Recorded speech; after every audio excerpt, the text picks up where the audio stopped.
నిన్న వాళ్ళది బూత్ కమిటీల నిర్వహణ కోసం మంగళగిరిలోని సీకే ఫంక్షన్ హాల్లో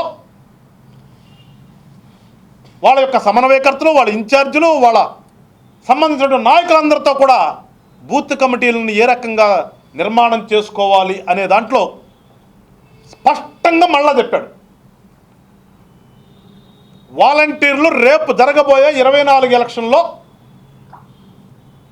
ఏ రకంగా బూతుల్ని మీరు మేనేజ్ చేయాలి, ఏ రకంగా మీకు ఇచ్చినటువంటి విధి విధానాలని మీరు తూచా తప్పకుండా ప్రతి 50 ఏళ్లకి ఒకటి తప్పని పెట్టాను, మీరందరూ ఏ రకంగా వాళ్ళని బూత్ దాకా తీసుకొచ్చి ఓటు లేపించాలి, ఓటు లేపించడమే కాదు మీరు ఏ రకంగా జనసేన టీడీపీ పక్షాన ఉన్నటువంటి ఓటర్ను కూడా మార్చి ఏ రకంగా వైఎస్ఆర్ పార్టీకి ఓటు వేయించాలి అనేది స్పష్టంగా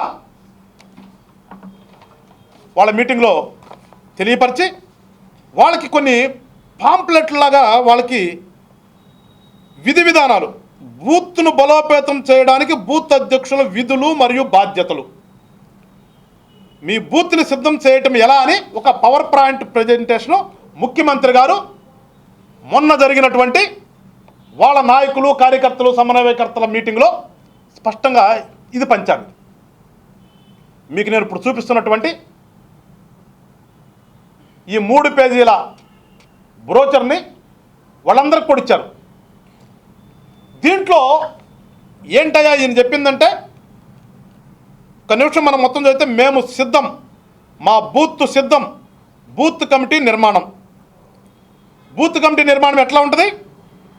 బూత్ ప్రెసిడెంట్ ఒకడు, ఒక బూత్ ప్రెసిడెంట్ కింద 3 బూత్ కోర్ కమిటీ సభ్యులు.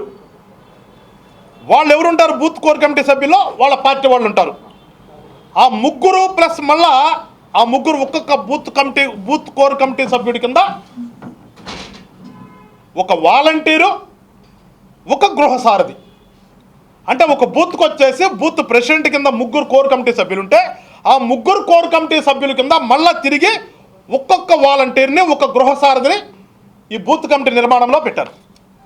అంటే ఇప్పటిదాకా ముఖ్యమంత్రి గారు ఏం చెప్తున్నారు, లేకపోతే ప్రభుత్వం ఏం చెప్తుంది? కేవలం ఈ వాలంటీర్లు అనేవాళ్ళు, మరొకసారి చెప్తున్నారు, వీళ్ళు కందుకూరి వీరేశలింగం గారు లాంటి సంఘ సంస్కర్తలు, మదర్ తెరీసా లాగా సేవామూర్తులు అని చెప్తున్నటువంటి ఈ ముఖ్యమంత్రి గారు మొన్న సభల్లో మీరంతా నా సైన్యమని చెప్పడమే కాకుండా పూర్తిగా వైఎస్ఆర్ పార్టీ బూత్ నిర్మాణంలో, బూత్ కమిటీల్లో వాలంటీర్లు కూడా ఒక్కొక్క బూత్కి ఒక్కొక్క వాలంటీర్ సప్ర వాళ్ళ నిర్మాణంలో వాళ్ళ కార్యకర్తలాగా బూత్ కమిటీ నిర్మాణం. రాష్ట్ర ప్రజలు ఒకసారి తెలుసుకోండి. మేమేదో వాలంటీర్లు అంటున్నామని చెప్పి సించేసుకున్నారు వీళ్ళు. వాలంటీర్లకి గౌరవ వేతనం చెప్పి 5,000 చొప్పున ఇస్తున్నాడు. 2,60,000 వాలంటీర్లకి రాష్ట్ర ఖజానా నుంచి ప్రతి నెల 5,000 చొప్పున కోట్లు ఖర్చు చేస్తున్నారు. ఎందుకోసమంటే జరగబోయే ఎలక్షన్ కోసమని మేము డే 1 నుంచి చెప్తూ ఉన్నాం. అది వాళ్ళ వాస్తవ రూపం దాల్చింది. ప్రతి బూత్లో కూడా రాజకీయ పార్టీకి సంబంధించినటువంటి కార్యకర్తలు ఉంటారు తప్పితే ఎక్కడ ప్రభుత్వంలో విధులు నిర్వహిస్తున్న వాళ్ళు ఉండటానికి అవకాశం లేదు, ఉండరు కూడా. కానీ జగనన్న ప్రభుత్వం కదా ఇది.